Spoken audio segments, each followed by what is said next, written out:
j'ai peut-être une question pour vous, c'est quelle stratégie vous comptez adopter? Une stratégie de rente ou bien une stratégie de croissance? On dit que c'est plus une stratégie de croissance. C'est plus la stratégie de croissance parce que Ok, je me dis qu'à la longue,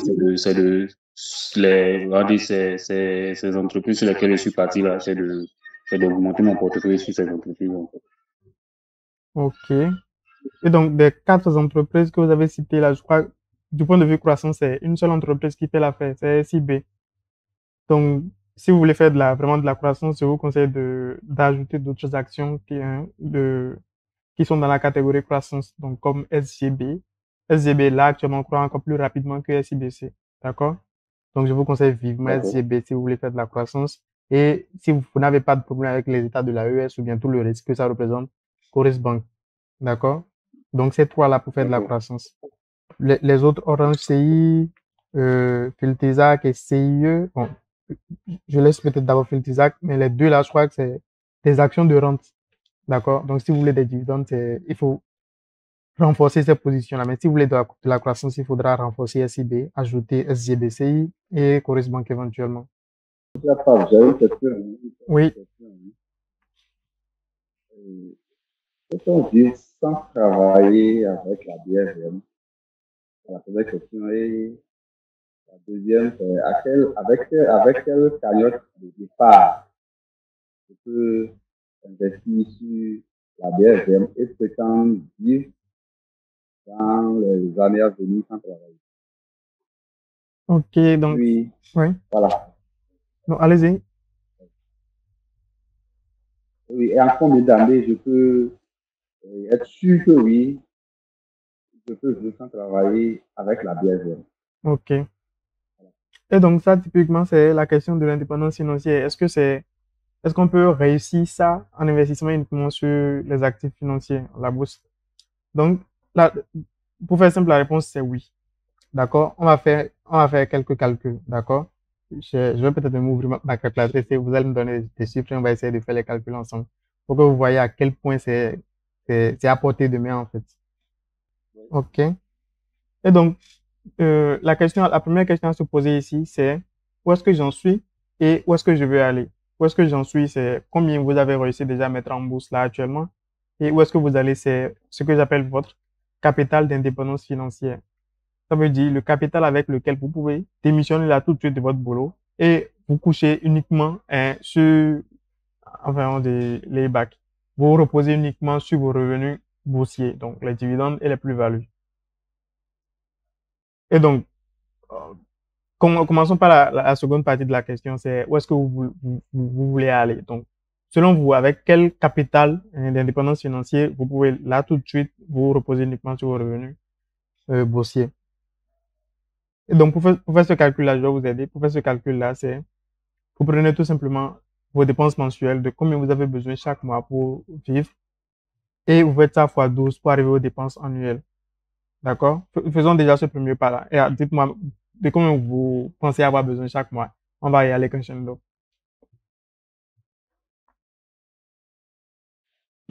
Comme une somme de 300 000. Je ne vous entends pas bien. Une somme de 300 000. Ok, 300 000. Donc, 300 000 le mois. Donc, on fait fois 12 pour avoir la dépense annuelle. C'est ça, hein? Donc, ça nous fait 3 600 000 comme dépense annuelle. C'est bien ça? Vous me suivez jusque-là? Alors, Moi, je vous suis, coach. ok. Donc, si ça nous fait une dépense annuelle de 3 600 000, la question qu'on se pose à ce stade-là, c'est quel montant je dois avoir investir en bourse pour générer ça chaque année?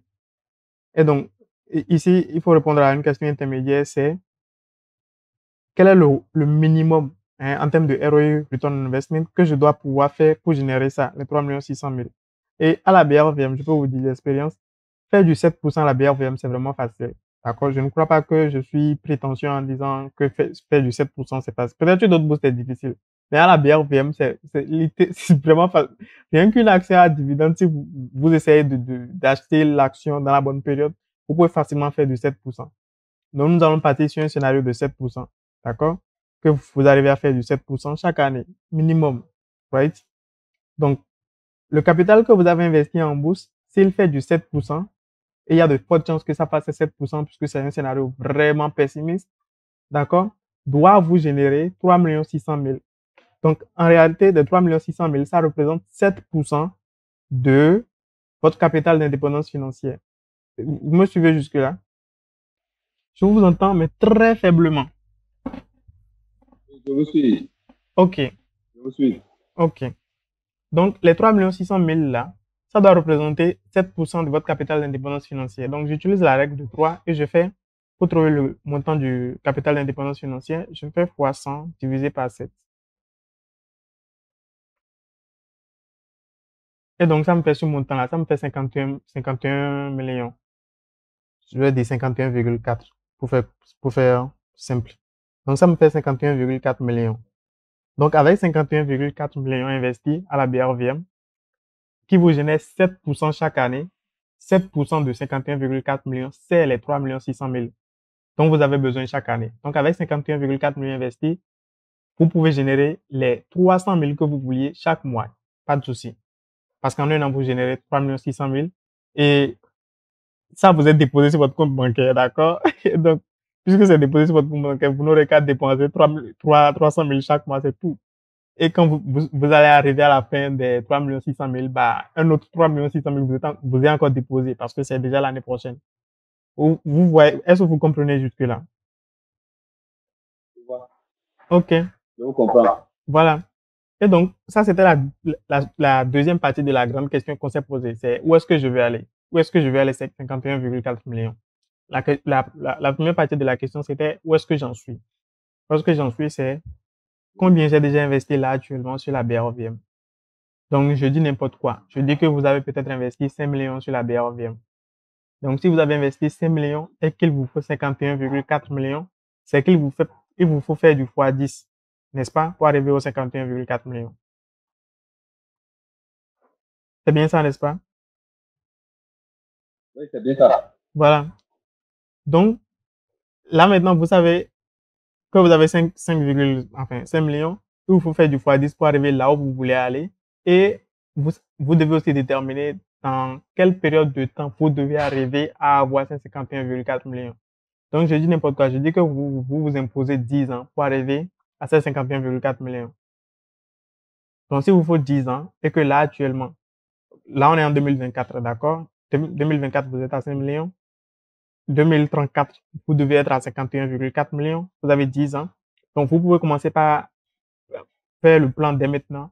Quelle est l'épargne mensuelle que je dois compléter, hein, et quel rendement minimum je dois faire chaque année pour arriver à coup sûr, au bout de 10 ans, à avoir ces 51,4 millions. Et vous allez constater ici que plus vous épargnez, moins vous aurez besoin de faire un rendement miraculeux pour atteindre ces 51,4 millions. Et à contrario, moins vous épargnez, plus le retour sur investissement doit être grand pour que vous arriviez au bout des 10 ans à avoir ces 51,4 millions. Vous me suivez jusque-là? Oui, je vous suis correctement. OK. Donc, je vais vous donner une règle simple. C'est, par exemple, si vous devez faire on s'est donné 10 ans, si vous devez faire du x10, donc pour quitter les 5 à 50, en 10 ans, pour faire du x10 en 10 ans, il faut faire un retour sur investissement d'environ 26%.